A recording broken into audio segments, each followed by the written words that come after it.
La tercera señal la considero de manera literal, y aclaro eso porque a muchos les parece que lo que aparece en el capítulo 11 con respecto a un templo en el cual los judíos expresen su adoración a Dios no es para ellos literal, y respeto mucho ese concepto. Y te lo quiero aclarar para que sepas que hay varias opciones ahí. Dice el capítulo 11 en su versículo 1 de Apocalipsis: entonces me fue dada una caña semejante a una vara de medir a Juan, y se me dijo: levántate y mide el templo de Dios, y el altar, y a los que adoran en él.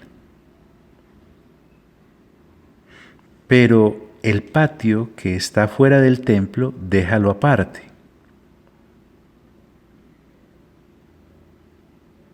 Y no lo midas, porque ha sido entregado a los gentiles, y ellos hollarán la ciudad santa 42 meses. Es interesante que el Espíritu Santo nos habla de cosas que ocurren en la Jerusalén, en la de la tierra.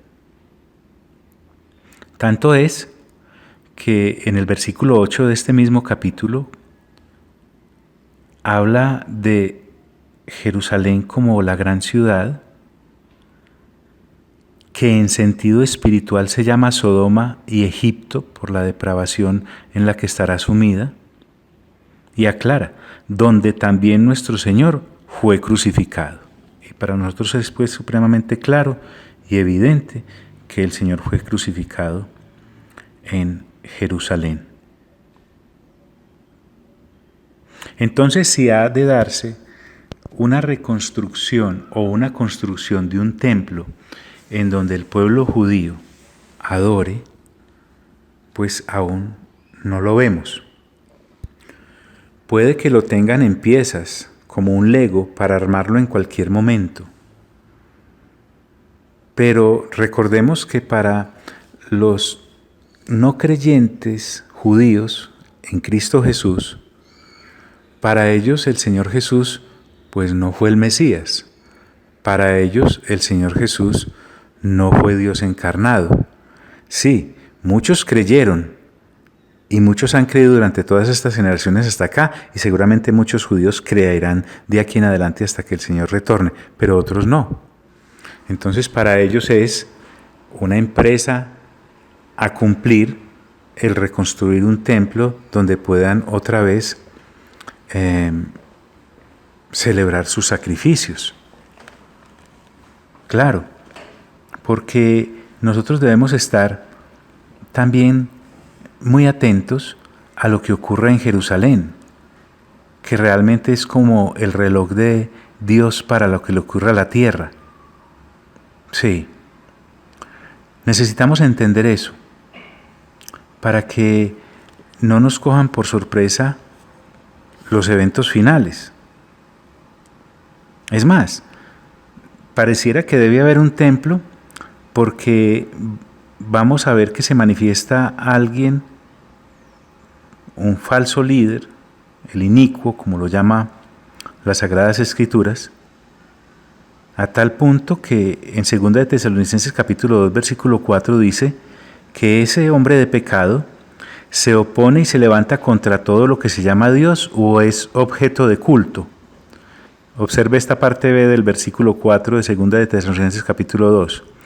Tanto que se sienta en el templo de Dios como Dios, haciéndose pasar por Dios. Eco de lo de Daniel 11:36. Entonces, en mi concepto, una señal que podría servirnos para saber si es que hemos estado muy desapercibidos y nos llegaron los tiempos finales y no nos dimos cuenta, es que haya un templo construido, reconstruido en Jerusalén, en donde se puedan dar estos eventos aquí narrados. Sí. A propósito, recordemos que los judíos en el capítulo 1 de Hechos, entre ellos los mismos apóstoles, que son judíos allí, le dicen al Señor cuando estaba a punto de ascender, le preguntan en el versículo 6 del capítulo 1, Señor, ¿restaurarás el reino a Israel en este tiempo?